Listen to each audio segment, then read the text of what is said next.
कि सिखिज्म के शुरू करने वाले गुरु नानक देव जी हैं।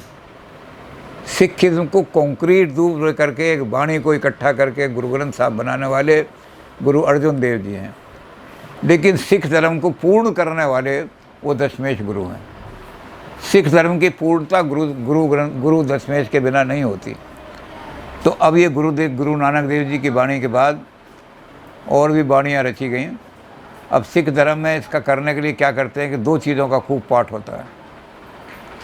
एक तो जपजी साहब का, क्योंकि जपजी साहब में साहब ने बताया कि 5 चीज़ें हैं भाई, जप करो, फिर मंत्र जाप करो, फिर मंत्र का स्मरण करो, फिर मंत्र लीव हो जाए, फिर मंत्र और मंत्री का नामी और नाम का एकात्म हो जाए।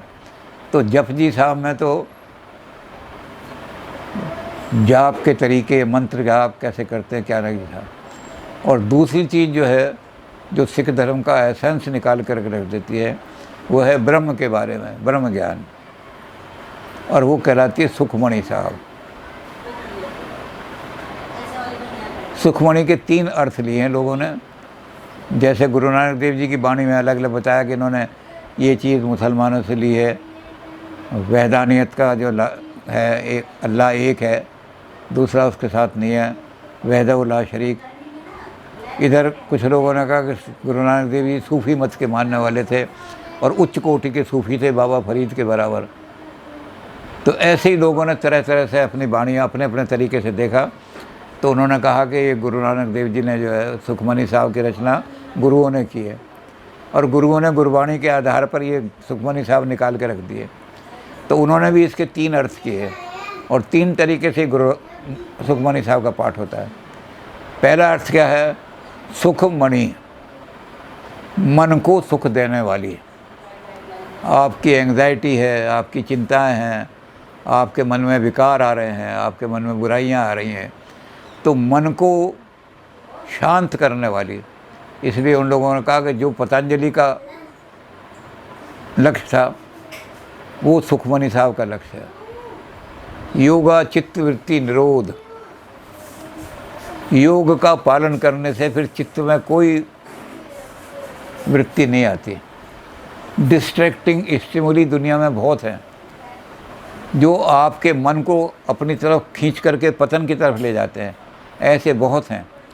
लेकिन जब मन शांत हो जाता है, उससे फिर आदमी को बीमारियां, मानसिक रोग बहुत पैदा हो जाते हैं।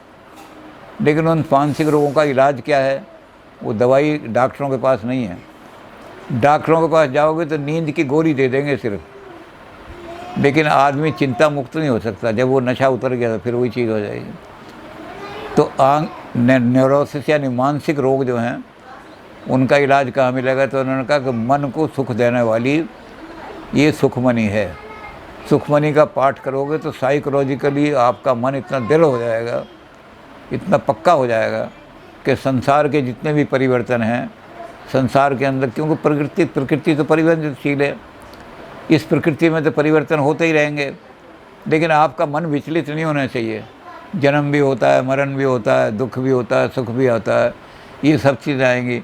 तो सुख दुख समाकृता लाभो लाभो जया जया, ये जो गीता में बात कही है, ये बात सुखमणि साहब से आएगी आपको। सुख दुख समयकृता, सुख भी उसके हुक्म से आता है, दुख भी उसके हुक्म से आता है। तो तेरा पाना मीठा लागे, ये जब ही आएगा जब आप उसके हुक्म को बिल्कुल मानने लगोगे, उसके हुक्म के आगे सरेंडर कर दोगे, समर्पण कर दोगे, तो ये मन को सुख देने वाली है। तो कुछ लोगों ने तो ये व्याख्या की कि सुखमणि साहब वो है जो मन को शांत करने वाली है हर तरह के विकारों से और हर तरह की बीमारियों से। दूसरे लोगों ने इसकी दूसरी व्याख्या की। उन्होंने कहा कि सुखमणि का मतलब ये है कि आप अंधकार को दूर करने के लिए अगर दीपक जलाओगे तो तेज़ आंधी में दीपक बुझ जाएगा। तो प्रकाश जो है नश्वर हो सकता है अगर दीपक का प्रकाश है, लेकिन मणि का जो प्रकाश है वो कितने तूफान भी चले जाओ, आंधी भी आ जाओ, लेकिन मणि बिल्कुल तूफान में रख दो उसको तब भी चमकती रहेगी। तो ये नश्वर प्रकाश नहीं है। ये किसी छोटे मोटे संत के पास गए और उसने तावीज़ बना दिया, गंडा बना दिया कि रे भाई इससे तेरा काम चल जाएगा, ये छोटी मोटी चीज़ें नहीं हैं। ये मणि है, जिसकी चमक, जिसका प्रकाश कभी ख़त्म नहीं होता। तो ये सुख की मणि है, जहाँ ये मणि रखी होगी वहाँ सदा सुख ही सुख रहेगा, दुख नहीं आ सकता कभी भी, क्योंकि मणि कितने ही तूफान आ जाए मणि नहीं बुझ सकती। तो ऐसे आदमी जो सुखमणि का पाठ करते हैं, दुनिया की बड़ी से बड़ी मुसीबत भी आ जाए तो वो उस मुसीबत में दृढ़ खड़े रहते हैं, उनके पैर नहीं कांपते। तो ये सुख की मणि है, दीपक नहीं है। प्रकाश जो है ये छोटा दीपक नहीं है। और जो तीसरे लोग हैं वो कहते हैं कि सुखमणि जो है, ये सुखमणि का मतलब ये है कि सुखमनी है ये, इसको इस तरह पढ़ो, सुखमणि मत पढ़ो अलग अलग, इसको पढ़ो सुखमनी। क्योंकि जो परम योग की स्थिति होती है उसमें इड़ा और पिंगला दो नाड़ियाँ चलती हैं, एक चंद्र नाड़ी है, एक सूर्य नाड़ी है, इसके बीच में सुषुम्ना नाड़ी है। उस सुषुम्ना नाड़ी में एक शक्ति व्याप्त है, वो शक्ति जब चलती है तो ब्रह्म रंध्र में पहुँच करके ब्रह्म तक पहुँचा देती है। तो इसमें ब्रह्म की बहुत का की है, ब्रह्म ज्ञानी ब्रह्म ज्ञानी ब्रह्म ज्ञानी बात करते करते। तो उस ब्रह्म को कैसे प्राप्त करना है, तो उन्होंने कहा वो जो इड़ा और पिंगला है उन दोनों को बंद कर दो, उनका चलन बंद कर दो, सारी शक्ति सुषुम्ना नाड़ी में आ जाएगी। और जैसे सुषुम्ना में आएगी एकदम महाशक्ति जागेगी शरीर के अंदर, और वो आपको उठाते हुए ऊपर, वो आप बिल्कुल ही मनमुख हैं तब भी आपको गुरुमुख बना करके, और वो जो नाम का मार्ग है उस नाम के पार ला करके ब्रह्म से मिला देगी, आप परम ब्रह्म में लीन हो जाओगे। यही मोक्ष की अवस्था है। तो सुखमणि का मतलब उन्होंने कहा कि ये सुखमणि नहीं है, सुखमनी है। सुषुम्ना नाड़ी के अंदर प्राण को लाना, ये इसके द्वारा हो सकता है, इसका जाप करो। तो ये तीनों तरह से सुखमनी का जाप होता है। ये एसेंस है उसका। मोक्ष संसार के अंदर उच्चतम पद प्राप्त करने का सारा सार जो है वो सुखमनी साहब के अंदर है। तो अब दसम गुरु ने कैसे इसको पूर्ण किया वो हमारे पास रह जाता है। गुरु ग्रंथ साहब ने एक नया बहुत बड़ा रास्ता दिखा दिया, जिसमें से सारे पाखंड हट गए, सारी धूल हट गई, और फिर जब हटाने के बाद फिर जग चांडन होया, इसमें सारा जग चांडन कर दिया। वो गुण हमारे अंदर भर दिए जो मानवता के गुण हैं। हमें सेल्फिश से गुरुमुख बना दिया, हमें ऋण से ला करके, यानी पाखंड से हटा करके ऋण से ला करके धन वृत्ति हमारे अंदर पैदा कर दी। ये सारे संसार को प्यार से भर दिया, प्रेम से भर दिया। ये गुरु नानक देव जी का असर है, जिसकी वाणी जो उसको निचोड़ करके सुखमनी साहब में भी आ गया है और जपजी साहब में भी आ गया है।